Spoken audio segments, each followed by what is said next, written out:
Bonjour et bienvenue dans cette nouvelle vidéo. Et je vais aborder dans plusieurs vidéos la partie des défonceuses. Ce sont des sujets que nous retrouvons très souvent sur les forums d'utilisateurs.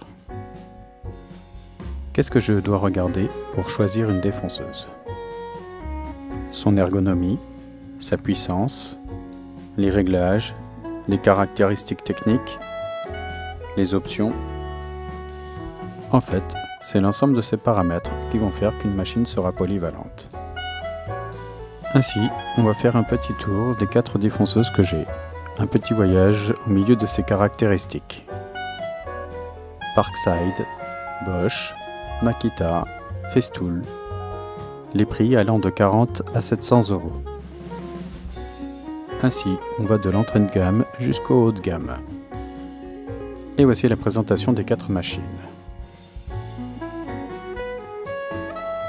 Et on commence avec Makita, qui est une machine polyvalente de par ses options.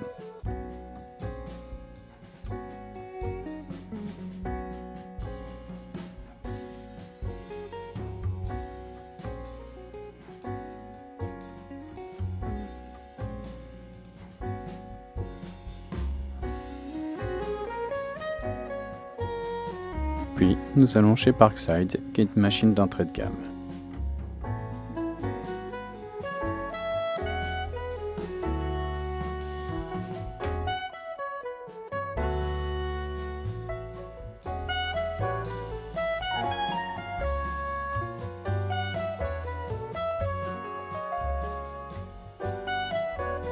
Un passage du côté de chez Bosch, davantage de puissance et des options intéressantes.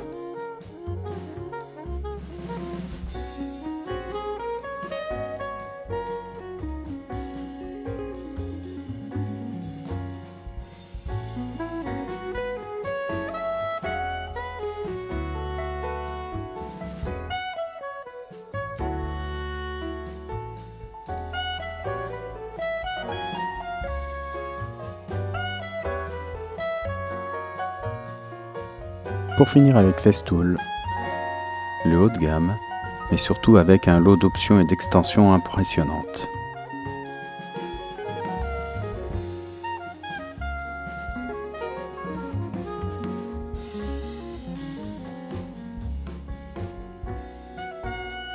Et nous voici dans la seconde partie. Si la puissance d'une machine est importante, d'autres spécifications le sont aussi. Exemple, le diamètre maximum au niveau des fraises, que peut accepter chaque machine. Selon ce que l'on désire faire, cela peut avoir son importance. Ainsi, on voit bien les différences d'une machine à une autre. Le point suivant est le diamètre maximum du capot d'aspiration. Pour ma part, c'est quelque chose d'important, car je ne veux pas utiliser de défonceuse sans aspirateur.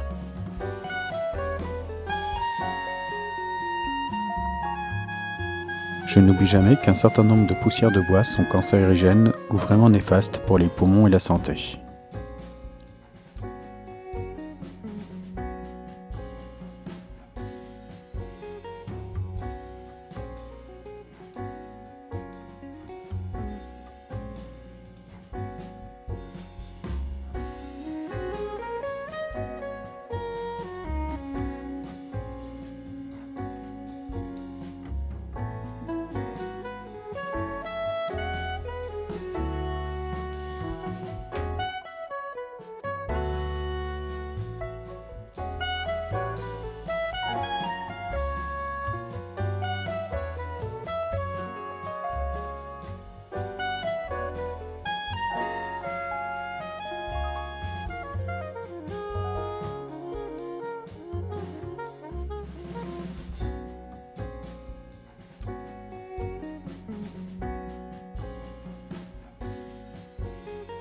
Mais je profite aussi de cette vidéo pour aborder un autre sujet que l'on aborde rarement.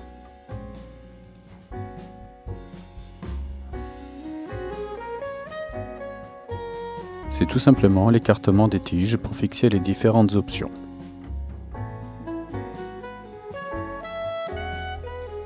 Et cet aspect-là peut rendre bien des services.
Ainsi, on peut constater que du côté de Bosch, Makita et Parkside, les écartements sont identiques.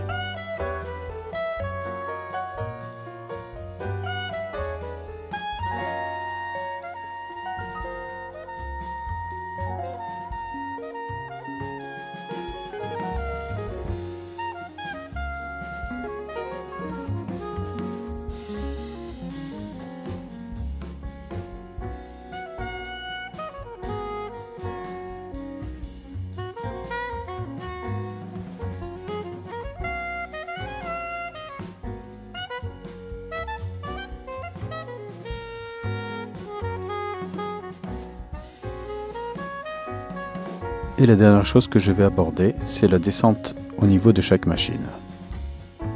En effet, sur les données techniques, on peut voir qu'il y a des descentes assez différentes d'une marque à une autre. 35 mm par exemple chez Makita et jusqu'à 70 cm chez Festool. Mais qu'en est-il réellement? On peut voir ainsi que chez Bosch, Makita et Parkside, les descentes sont identiques, c'est-à-dire qu'on s'arrête à peu près à 3, 2, 3, 4 mm, un peu avant la semelle.